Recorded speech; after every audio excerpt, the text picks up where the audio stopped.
Bonjour, bonjour Bruno, bonjour mesdemoiselles. Est-ce que vous aimez les pêches? Oui. Et les abricots? Oui. Est-ce que vous savez combien il y a de variétés de pêche? Non. Non. Eh bien, il y en a au moins 200 de par le monde. Mais on peut les classer en deux catégories principales. Les pêches qui ont de la peau duveteuse, c'est-à-dire les pêches blanches, comme vous voyez, on verra tout, quand on l'ouvre, tu sais, la chair est toute blanche, très juteuse, et puis là, cette pêche jaune, l'une et l'autre ont une petite, tu vois comme tu touches comme ça, regarde, c'est doux, touche. Bon. Ah oui, tu as une peau de pêche, toi, c'est bien. Tu sais comment on fait pour avoir une belle peau? Eh bien, on prend des pêches très mûres, on les écrase, on se les met sur le visage pendant 30 minutes, comme ça on bouge pas, et puis au bout de 30 minutes, on lave à l'eau froide, et puis on se reconnaît plus dans la glace, tellement ça fait une belle peau. Je te jure que c'est vrai. Alors, tu verras, tu es trop jeune, toi, pour essayer, mais tu verras quand tu seras comme moi, tu seras obligé de trouver des trucs comme ça pour avoir une belle peau. Alors, donc on a ces deux pêches, la jaune et la blanche, avec la peau duveteuse, et puis on a deux autres sortes de pêches, là, le brugnon et la nectarine, qui ceux-là, à la différence des autres, ont une peau toute lisse. Tu vois, il n'y a pas de duvet touche, tu vois, c'est comme ça. Alors ça, c'est pas la peine de les écraser pour te les mettre sur le visage, ça ne fait rien du tout, je te le dis tout de suite, tu vois. Hein. Et puis il y a aussi une dernière sorte, c'est la pêche pavie. Alors celle-là, elle a ceci de particulier, c'est que le noyau colle complètement à la chair, et on s'en sert surtout pour faire des conserves, tu vois, voilà. C'est ça, les grosses variétés de pêche. Au milieu de tout ça, il y en a de 200 sortes différentes. Est-ce que ça existe depuis longtemps, les pêches? Alors écoute, les pêches, ça existe depuis au moins 2000 ans. Mais il y a eu une erreur. Pendant très longtemps, on a cru que les pêches, on les avait découvertes en Perse. Pourquoi? Parce que le nom latin de la pêche, c'est Prunus persica. Alors persica, les gens se sont dit persica, ça doit être en Perse. Ils savaient pas très bien. Et on disait que c'était né en Perse. Pas du tout. C'est né en Chine. Effectivement, il y a 2000 ans, ça pousse même dans les montagnes, à 3600 mètres d'altitude, on trouve des pêchers en Chine. Et alors les Chinois sont fous, littéralement fous de la pêche. Ils considéraient même que c'était le symbole de l'immortalité. Ça voulait dire que si on en mangeait beaucoup, eh bien on ne mourrait jamais, on était tout le temps vivant.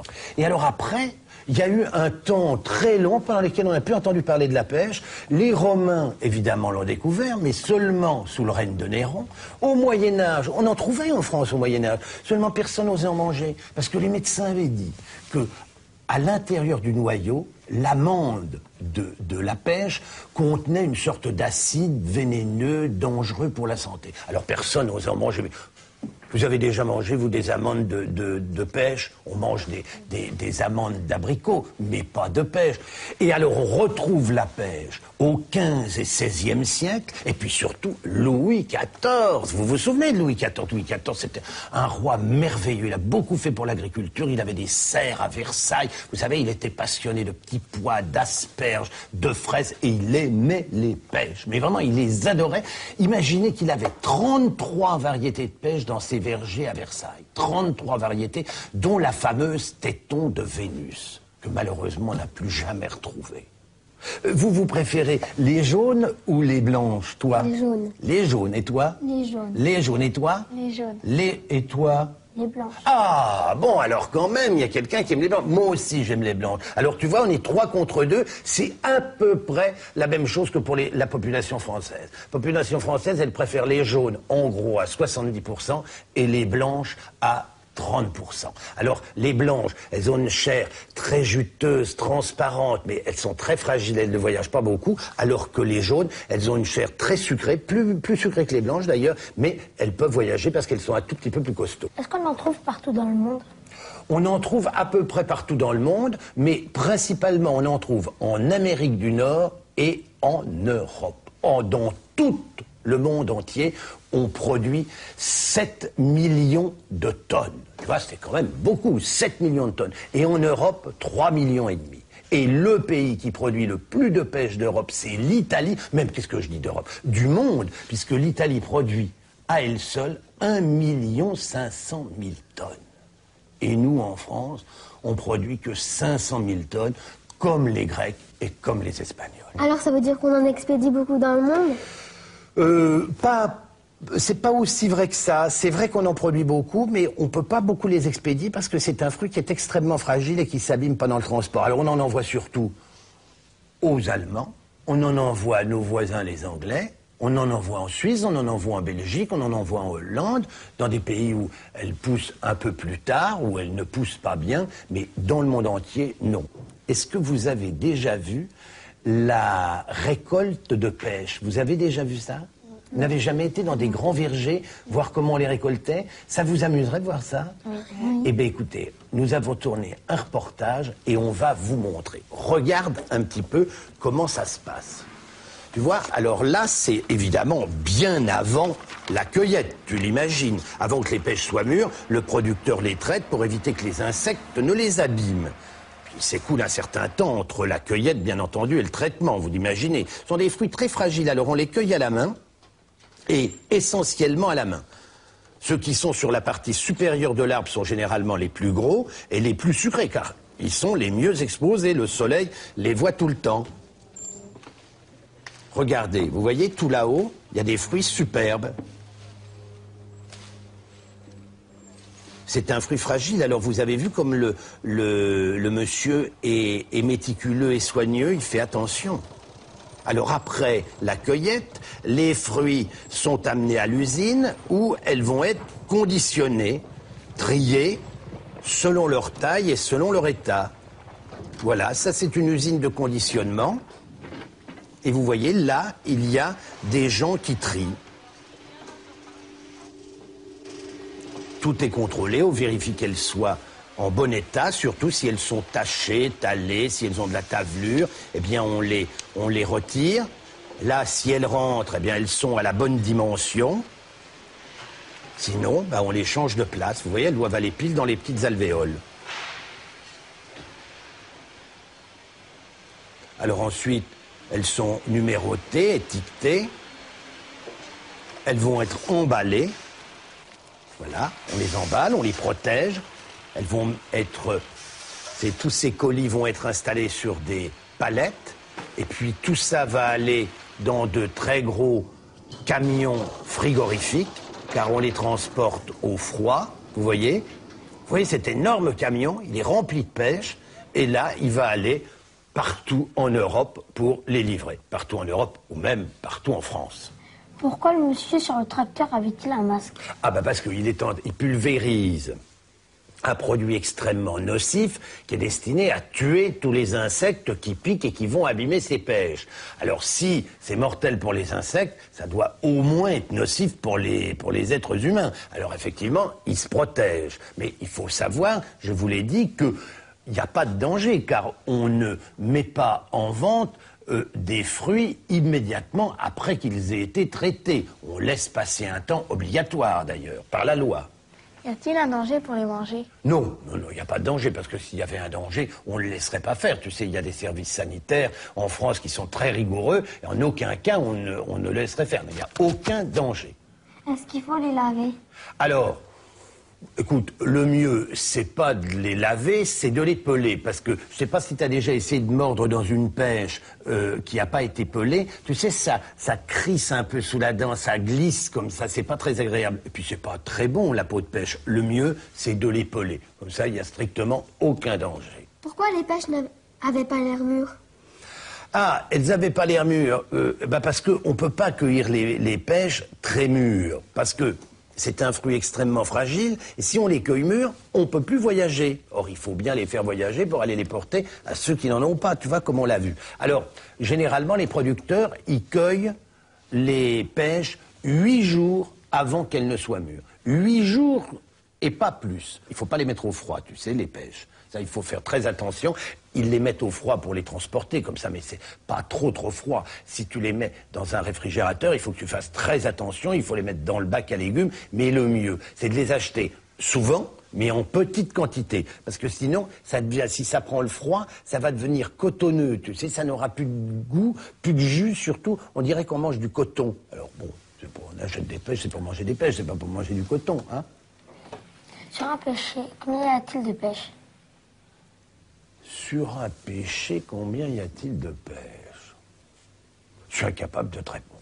Ah là, vous devez me coller, alors, j'en sais rien du tout. Je vais te dire ce que je sais sur les pêches. C'est que un pêcher, ça commence à produire quand il a 5 ans. Et puis ça s'arrête de produire quand il a 17 ans.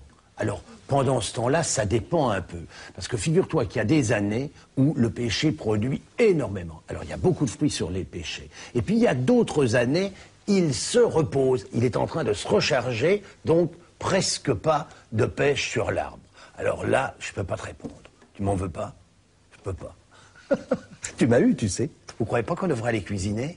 Ouais. Ça vous amuserait d'aller dans la cuisine, hein? Allez, on va aller dans la cuisine et on va cuisiner.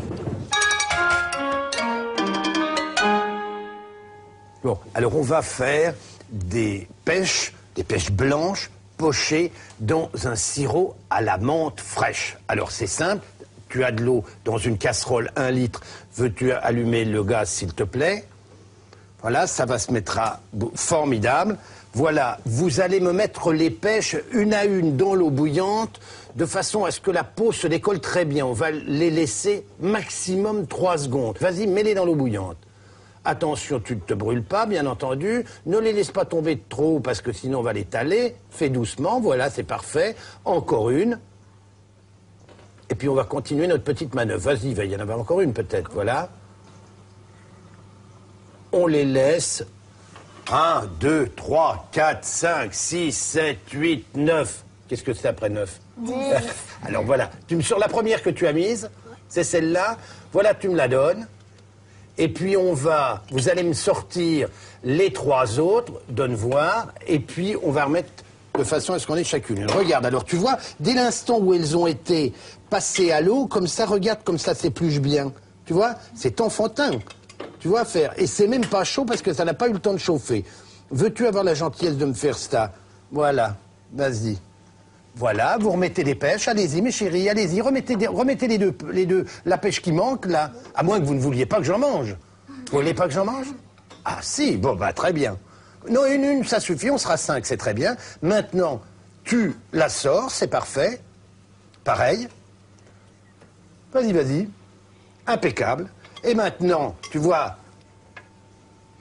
Johanna va l'épauler tranquillement. Tiens, tu veux pas venir lui donner un petit coup de main? Pèle aussi, toi, mon chéri. Voilà, vas-y. Allez, pelez toutes les deux. Là, maintenant, Mélanie, tu vas me mettre un gros bouquet de menthe dans l'eau bouillante. Un gros bouquet. Gros bouquet. C'est de la menthe fraîche, bien entendu. Tiens, voilà. Allume. Veux-tu allumer le gaz? Il faut que ça boue. Avec l'écumoire, fais bien tomber le... Voilà, très bien. Alors, maintenant, vous voyez, on a la décoction, là. On va faire un sirop. Dans ce pot qui mesure juste 1 kg de sucre, on verse le kilo. On va avoir quelque chose de très sucré. Vas-y, verse. Voilà, impeccable. Tu peux tout verser. Il faut que ça soit très sirupeux. Voilà. Parfait. Top, c'est bien. Top, c'est bien. Ça suffit. Voilà. C'est pas grave. Ce qui est tombé, c'est de la vanille, parce que je mets toujours une petite gousse de vanille dans le sucre avec lequel je cuisine. Alors ça n'a pas d'importance. On aura de la menthe à la vanille.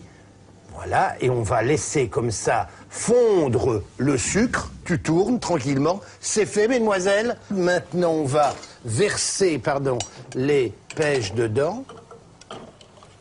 Voilà, tu vois.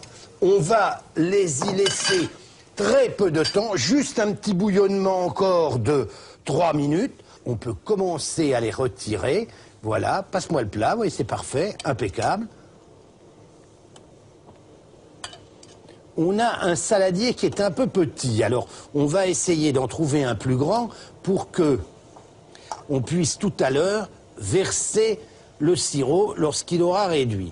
Voilà. Là, maintenant, qu'est-ce que je fais? Je vais verser... Non, n'y touchez pas, n'y touchez pas. C'est pas la peine de prendre le risque de se brûler, vous voyez. Je verse là-dessus, ça va encore continuer à cuire le temps que ça refroidisse, puisqu'on va pas le mettre tout de suite dans le réfrigérateur. On va d'abord le laisser un peu refroidir, parce qu'on met pas de produit chaud dans le réfrigérateur. Donc, je le mets là pour pas l'oublier. Regardez, voilà. On va déguster ça. Je vous dis au revoir, à la semaine prochaine avec d'autres produits et avec d'autres recettes.